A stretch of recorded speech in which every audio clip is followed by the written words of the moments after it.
दोस्तों, आज 11 जून है और आज ही के दिन 1896 में एक महान शख्सियत ने जन्म लिया था। देश के बहुत बड़े क्रांतिकारी और युवाओं की प्रेरणा पंडित राम प्रसाद बिस्मिल ने शाहजहांपुर में एक ब्राह्मण परिवार में आज ही के दिन जन्म लिया था।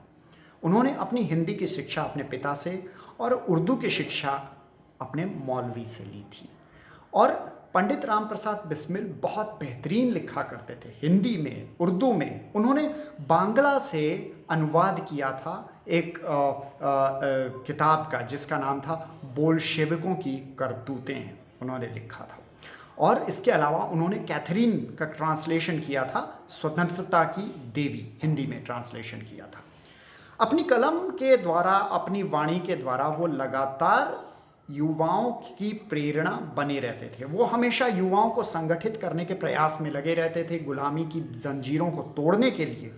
और इसके लिए उन्होंने न सिर्फ लिखा बल्कि किया बहुत कुछ। अपनी जान को दांव पर लगाकर लगातार अंग्रेज़ों से लोहा लेते रहे थे पंडित बिस्मिल।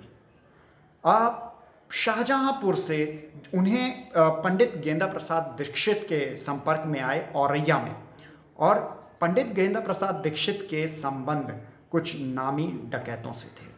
तो उन लोगों ने मिलकर योजना बनाई कि इन डकैतों का उपयोग किस प्रकार से देश के लिए किया जाए, और उन्होंने सरकारी खजाने को लूटने के लिए डकैती करने की योजनाएं बनाई। 3 बार उन्होंने 1918 के आसपास प्रयास भी किए, जिसे मैनपुरी कंस्पिरेसी के नाम से बताया जाता है। और जब पुलिस उनके पीछे पड़ गई थी तो वो यमुना नदी में कूद गए थे। पुलिस को लगा कि पंडित बिस्मिल ख़त्म हो गए हैं, और वो अंदर ही अंदर वो दिल्ली निकल गए। और उसके बाद 2 साल करीब वो अंडरग्राउंड रहे, अपनी एक्टिविटी बड़े भूमिगत होकर चलाते रहे। और उसके बाद वो जब ऊपर आए तो अंग्रेज़ों ने उनसे कहा कि वो माफ़ीनामा रिकॉर्ड करें और वो कभी भी कोई गतिविधि अंग्रेज़ों के विरुद्ध नहीं करेंगे। तो पंडित बिस्मिल ने ऐसी रिकॉर्डिंग भी दी थी। लेकिन पंडित बिस्मिल थे।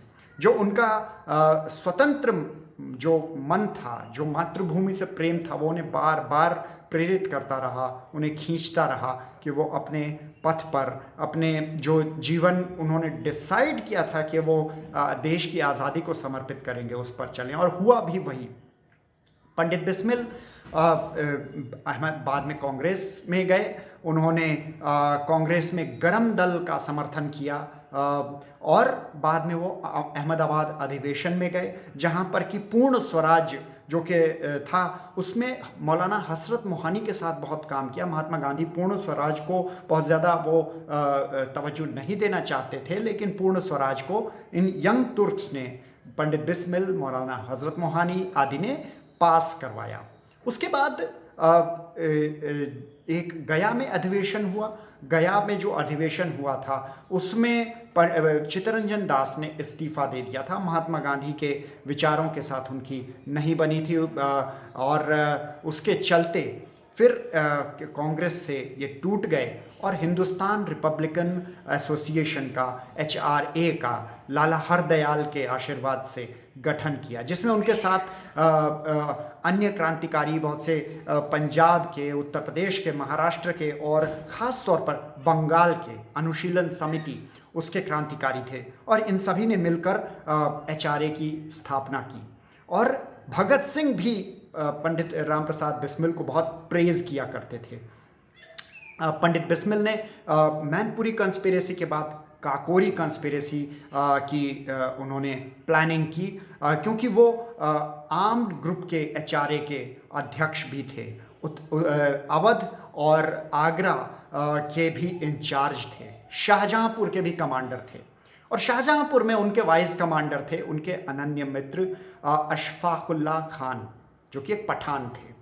और इन मित्रों ने, लगभग 10 लोगों ने मिलकर लखनऊ के पास काकोरी में ट्रेन रोकने की कोशिश की और ख़जाना लूटने की कोशिश की। लेकिन किसी गलतीवश उनके जो मित्र थे, जब अशफाक की जो पिस्तौल उन्होंने अपने साथी मनमथ नाथ गुप्त को पकड़ाई थी, जब वो ख़जाने का ताला तोड़ रहे थे ट्रेन में, तो वो एक्साइटमेंट में नई पिस्तौल हाथ में, नई जर्मन माउजर हाथ में देखकर मनमथनाथ रॉय ने वो गुप्त ने वो बंदूक चला दी, जिससे एक पैसेंजर था अहमद अली, उसकी निर्दोष पैसेंजर की मृत्यु हो गई, जिसके चलते करीब 40 क्रांतिकारी गिरफ्तार कर लिए गए। हालांकि मात्र 10 ने ही काकोरी डकैती में हिस्सा लिया था और इस पे काफ़ी लंबा मुकदमा चला और अंग्रेज़ी सरकार ने बहुत पैसा खर्च किया इन लोगों को फांसी के तख्ते पर ले जाने में। देश में काफ़ी उबाल आया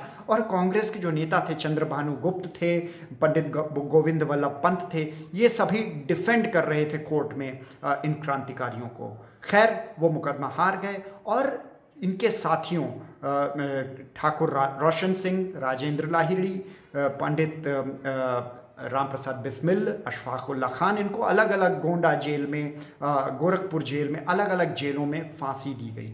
और पंडित बिस्मिल की खास बात ये थी कि वो लिखते बहुत बेहतरीन थे। उनका जो सरफरोशी की तमन्ना अब हमारे दिल में है, ये तो बहुत हिट है। आज के युवा भी उसे बड़ी बेहतरीन तरीके से जानते हैं, उसके लिरिक्स जानते हैं, क्योंकि शायद ये फिल्मों में प्रयोग किया गया, बहुत ज़्यादा प्रचलित हुआ है। लेकिन उसके अलावा भी अगर पंडित बिस्मिल की रचनाएं देखें, हिंदी में देखें या उर्दू में देखें, तो उनके जो मन का भाव है, बचपन से उनका जो क्रांतिकारी हृदय है, वो उसमें रिफ्लेक्ट करता है। महान क्रांतिकारी गणेश शंकर विद्यार्थी ने अपना जो प्रताप प्रेस था, उससे उन्होंने पंडित राम प्रसाद बिस्मिल की जीवनी छापी थी, जिसका नाम था काकोरी के शहीद। तो मैं आपको एक कविता या गज़ल मैं सुनाता हूँ, जो कि बिस्मिल ने जब वो विद्यार्थी थे तब लिखी थी, और कविता का नाम है विद्यार्थी बिस्मिल की भावना। मैं आपको पढ़ के सुनाऊंगा। देश की खातिर मेरी दुनिया में यह ताबीर हो, हाथ में हो हथकड़ी, पैरों पड़ी जंजीर हो, सर कटे फांसी मिले या कोई तदवीर हो, पेट में खंजर दुधारा या जिगर में तीर हो, और खातिर आंख खातिर तीर हो, मिलती गले शमशीर हो, मौत की रखी हुई आगे मेरे तस्वीर हो, मर के मेरी जान पर जहन्नत बिला ताबीर हो, और गर्दन पर धरी जल्लाद ने शमशीर हो, खास कर मेरे लिए दोज़ख नया तामीर अलगरज जो कुछ हो मुमकिन वो मेरी तहकीर हो भयानक से भयानक भी मेरा आखिर हो, देश की सेवा में ही लेकिन एक मेरी तकसीर हो, इससे बढ़कर और भी दुनिया में कुछ ताजीर हो, मंजूर हो मंजूर हो मंजूर हो मंजूर हो, मैं कहूँगा राम, राम उनका पेन नेम रहा, मैं कहूँगा राम अपने देश का शैदा हूँ मैं, फिर करूँगा काम दुनिया में अगर पैदा हूँ मैं।